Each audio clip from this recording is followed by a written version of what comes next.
Tromer's White Label, the premium beer that is 2 ways light, presents Albert Mitchell's program, The Answer Man. The program that answers your questions just as Tromer's White Label answers America's demand for a lighter, finer, premium beer. The Answer Man is presented as a service to you, to give you the answers to your questions. And here he is, the Answer Man. Good evening, ladies and gentlemen. I hope you're all having a nice Thanksgiving Day. And I believe you some questions about Thanksgiving there for me to answer. Quite a few. Let's begin with this one from a Summit, New Jersey listener. Who ate the most at the first Thanksgiving dinner? The Indians. The Indians not only had larger appetites, but they outnumbered white men at the first Thanksgiving feast, 90 to 55.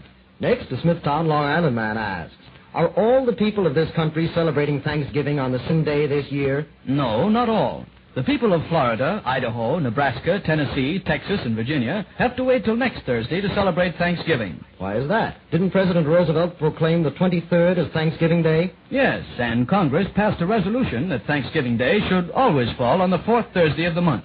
But the President and Congress don't make legal holidays. That's a state's right. And these 6 states, the legislature or governor, decided on the last Thursday, which this year is the 5th Thursday of the month. This letter from a Brooklyn woman reads, which was the bigger holiday in Pilgrim times, Christmas or Thanksgiving? My husband says Thanksgiving, but that doesn't seem to make sense to me. Maybe it doesn't, but your husband is right. Thanksgiving was a far more important festivity, for to many Puritans the celebration of Christmas was idolatry, hateful idolatry. A young man of Greenwich, Connecticut, wonders why we call a turkey, since the bird didn't come from the country Turkey. No, but when the bird was first introduced into Europe, the name Turkey was used to mean any far distant land. So it was natural for them to call it a turkey cock.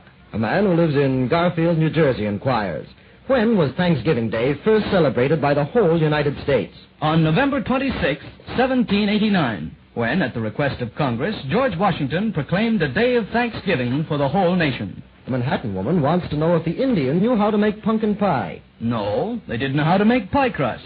But the Indians did have a pumpkin pudding made with maple syrup.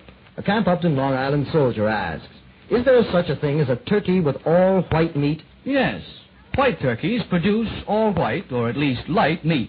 A letter from an Ossining, New York man reads, as I remember it, the first Thanksgiving was in celebration of a bumper crop.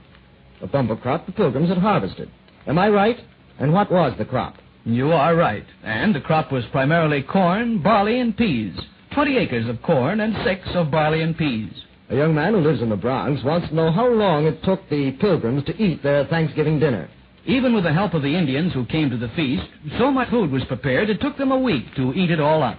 A woman writes from Tenafly, New Jersey. Did the colonists learn how to make cranberry sauce from the Indians, or did the Indians learn how from the white settlers? Neither. Each had learned how before they met. When the Pilgrim settlers arrived in this country, they found the Indians using cranberries in their pemmican and making a cranberry sauce with maple syrup, while the people of Europe had learned to make cranberry sauce with sugar from the Scandinavians. A note from a Hyde Park, New York man reads, what with all the fuss we've been having, whether the 3rd or 4th or 5th Thursday in November should be Thanksgiving, I wonder if you can tell me which one has a historical authority behind it. Which Thursday was the first Thanksgiving held on? The 2nd Thursday, in December. The first Thanksgiving was proclaimed by Governor George Bradford as December 13th, 1621. A young man who lives on Staten Island inquires, who was the first man to eat turkey? We do not know who the very first was, but Benjamin Franklin said the first Europeans of promise to eat turkey were Charles IX of France, his bride Elizabeth of Austria, and the guests at their wedding feast in 1570. This question comes from a West New York, New Jersey listener. Do they have anything like our Thanksgiving Day in England? No, not much. The English do celebrate a good harvest by appropriate ceremony in rural areas. But in the past, when they've had a day of national Thanksgiving, it's usually been to celebrate a victory in battle, or because the king had recovered from an illness. A White Plains, New York listener writes, please settle something. Counting one for each state, how many Thanksgivings are there this year? It has to be 48, doesn't it? No, 50. In the continental United States, today there are 42 Thanksgivings. Next Thursday there are 8. That's because 2 states celebrate twice. And now, in order that we may always have a Thanksgiving, I'm going to ask everyone in the radio audience to buy a share in America. On behalf of my sponsor, the Tromer Breweries, I want to remind you to do everything within your power to support the 6th War Loan. When the Victory Volunteer calls at your door, open up the purse strings and buy an extra war bond. Do your best over here so it will go better over there. And now let's have some more questions of a general nature. All right. Here's one from a Brentwood, Long Island listener. Can you marry your cousin in New York State? Yes. And a young man writes from Stamford, Connecticut. Isn't reading funny books a good way to take your mind off your lessons? Yes, reading funny books is an excellent way to take your mind off your lessons. A Ramsey, New Jersey listener writes, some years ago, H.G. Wells chose what he thought were the 6 greatest men of all time. Do you remember who they were? H.G. Wells chose as the 6 greatest men of all time Jesus of Nazareth, Buddha, Ashoka, Aristotle, Roger Bacon, and Abraham Lincoln. A White Plains, New York man asks, when was the first game law put into effect in America? In 1694, when the Massachusetts colonists established a closed season on deer. And a woman of Farmingdale, Long Island inquires, what is the Lutine, L-U-T-I-N-E, bell? The Lutine bell is a ship's bell. HMS Lutine went aground off the coast of Holland, carrying 1 million or more British pounds in gold and silver, which had been insured at Lloyd's of London. Lloyd's paid the claim, and so, when the ship's bell was recovered some years later, claimed it. The Lutine bell is now rung at Lloyd's whenever there's important news. 1 ring for bad news, 2 for good. A Far Rockaway, Long Island man writes, the Chicago transportation lines have gone into bankruptcy, so I'd like to know, what are the fares they charge in Chicago now? 8 cents on streetcars, 10 cents on subways and elevated lines, and 10 cents on buses. A Camp Upton, Long Island soldier inquires, what did the United States Infantry Company consist of during the Revolutionary War? During the Revolutionary War, a company in the United States Infantry consisted of 1 captain, 1 lieutenant, 1 ensign, 4 sergeants, 6 corporals, 2 musicians, and 90 privates. This note from a Bronxville listener reads, if the automobile was invented in England over 100 years ago, why wasn't it in use there in Victoria's time? The automobile was invented by an Englishman by the name of Trevithick in 1801. But further development of the machine was arrested by the Red Flag Act, in which Parliament decreed that a man had to walk ahead of any automobile with a red flag by day and a red light by night. And this in spite of the fact that the speed of Trevithick's car was only 4 miles per hour. The law was not repealed until 1896. A listener of Poughkeepsie, New York asks, who were the first people to say they were paying through the nose? The Irish. In the 9th century, the Danes, who conquered Ireland, imposed a poll tax that was historically called the nose tax. A high school girl writes from Newark.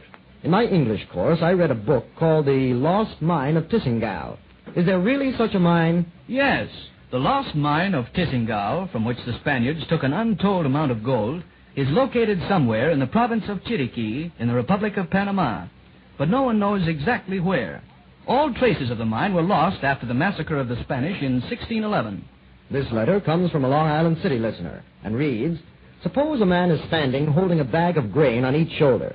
Now, after the lifting has been done, is he working? Is he exerting himself? Yes, the man is exerting energy every moment he's holding the bags up. In fact, it's work for a man just to stand, without holding anything. A man who lives in Brooklyn asks, when did Charlie Miller win the 6-day bicycle race he won? Charles Miller won his first 6-day bicycle race at the old Madison Square Garden in 1897, won again in 1898, and rode with Frank Waller to win his first team race in 1899. A young man of Torrington, Connecticut, wonders if squirrels are the only animals that come down a tree head first. No.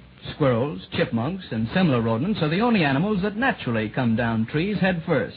But apes, monkeys, raccoons, porcupines, opossums, kinkajous, and other heavier-bodied tree climbers may come down a tree head first if they're in a hurry. And coatimundis are not in the least particular which way they come down. With coatimundis, it's pretty much which end up they are when they start.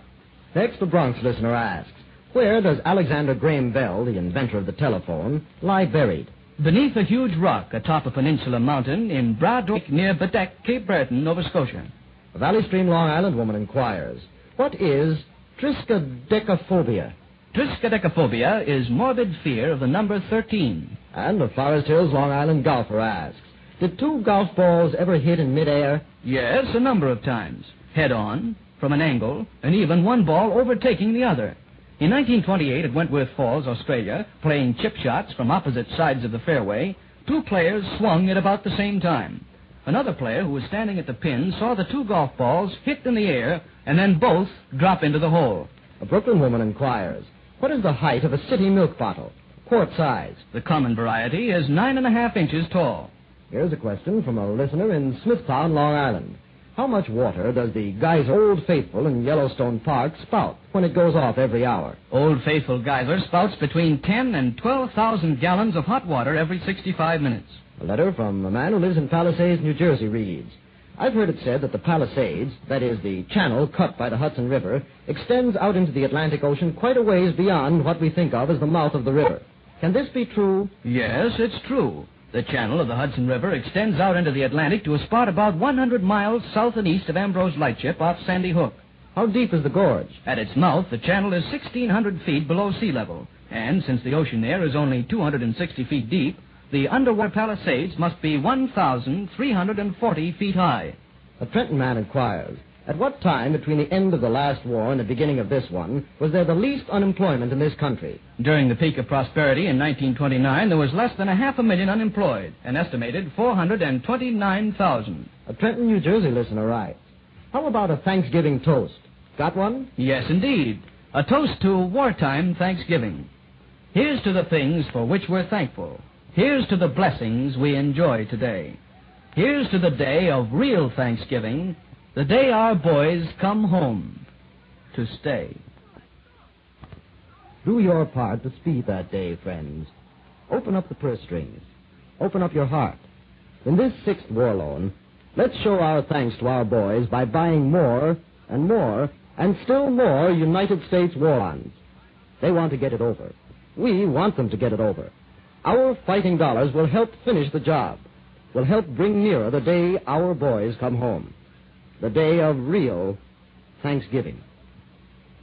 Remember, if you have a question you want answered, ask the answer man. Ask any question you wish, and provided it has a definite answer that is not of a personal nature and does not violate professional ethics, you will get the answer by mail and without charge. Send your question, together with a stamped, addressed envelope, to the Answer Man, WOR, New York, 18. When the Answer Man returns to the air tomorrow evening at 7:15, he'll broadcast the answers to such questions as, what are the chances of one star colliding with another? Is there such a thing as an Arabic typewriter? Why don't bats bump into things when flying around in the dark?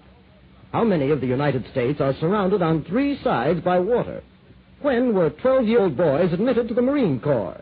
And why do the Chinese tie whistles on their pigeons' tails? So join us again tomorrow evening at 7:15 for Albert Mitchell's program, The